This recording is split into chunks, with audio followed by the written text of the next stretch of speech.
Sa gitna ng patuloy na tensyon sa gitnang silangan, naglunsad ng agarang tulong pinansyal ang Pag-ibig Fund para sa mga overseas Filipino workers na napilitang umuwi sa bansa.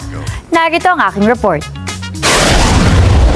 Inaprubahan ng Pag-ibig Fund ang isang espesyal na benepisyo para sa mga overseas Filipino workers o OFWs na napilitang umuwi mula sa gitnang silangan alinsunod sa direktiba ni Ferdinand R. Marcos Jr. Ayon kay Jose Ramon P. Aliling na siya ring chairman ng Pag-ibig Fund Board of Trustees, layunin ng naturang package na magbigay ng agarang tulong pinansyal sa mga apektadong OFWs upang makabangon at makapagsimula muli sa bansa.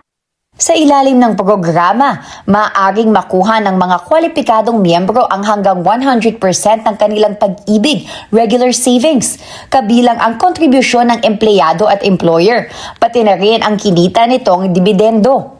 Kahit hindi pa umaabot sa 20 taong maturity, maaari rin nilang i-withdraw ang kanilang MP2 savings kasama ang kita nito bago ang itinakdang 5 taon.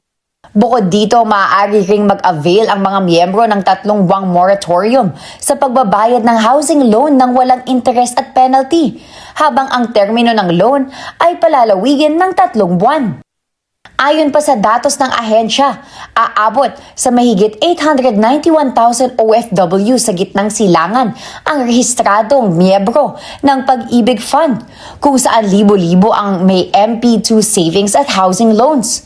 Kabilang sa may pinakamaraming miyembro ang mga nasa Saudi Arabia, Qatar, United Arab Emirates at Kuwait. Samantala, tiniyak ni Pag-ibig Fund CEO Marilyn C. Acosta na magiging mabilis at accessible ang proseso ng pag-avail ng benepisyo. Anya, maaaring mag-apply online sa virtual pag-ibig bukod pa sa tulong na ibibigay ng mahigit 200 sangay at OFW service centers sa buong bansa.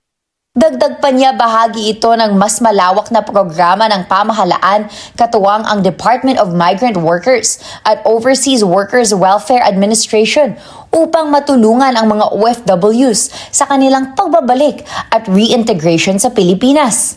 Layunin ng inisyatibong ito na mabigyan ng agarang ginhawa ang mga apektadong manggagawa habang unti-unti nilang binubuo muli ang kanilang kabuhayan at buhay sa bansa.